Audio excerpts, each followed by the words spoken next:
Morning everyone. आज मैं आप सभी को हरित क्रांति के बारे में बताना चाहूँगी। हरित क्रांति कब आई? आखिर हरित क्रांति की शुरुआत कब हुई? हरित क्रांति को किसने दिया? हरित क्रांति के पिता कौन हैं?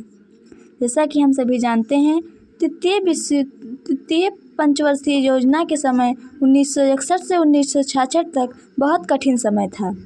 हरित क्रांति 1966 ईस्वी में लाया गया क्योंकि 1962 ईस्वी में भारत और चीन का युद्ध हुआ। 1963 ईस्वी में भयंकर सूखा पड़ा। 1965 ईस्वी में भारत का पाकिस्तान से भयंकर युद्ध हुआ। बहुत ज़्यादा नुकसान होने के कारण हमें हरित क्रांति की आवश्यकता पड़ी।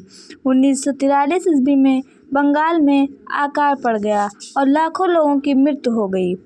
तब ऐसी समस्या से भारत झेल रहा था, जितना अनाज था सब खत्म हो गया क्योंकि हमारे यहाँ की उत्पादन क्षमता बहुत ही कम थी।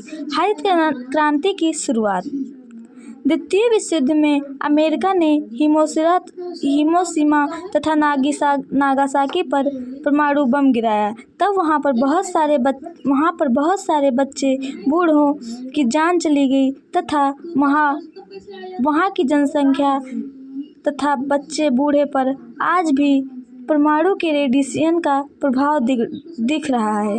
अमेरिका में नॉर्टेन नामक जीन बनाया गया और अमेरिका में जीन बनाने के बाद एएमएन नॉर्मल बोर्न जी ने इस पर कार्य किया। हमारे भारत में भी अनाज की कमी थी। यहाँ पर एक साइंटिस्ट MS स्वामीनाथन जो अमेरिका जाकर उनके साथ काम किया, वह वहाँ पर काम कर रहे थे। वहाँ से कुछ उन्नतशील बीज लेकर आए। उसको लाने के बाद हमारे भारत में अनाज बहुत अधिक उत्पन्न होने लगा। 1960 का दशक। हरित क्रांति एक वैश्विक क्रांति है जो कि सिर्फ भारत को ही नहीं बल्कि सभी देशों को लाभ मिले।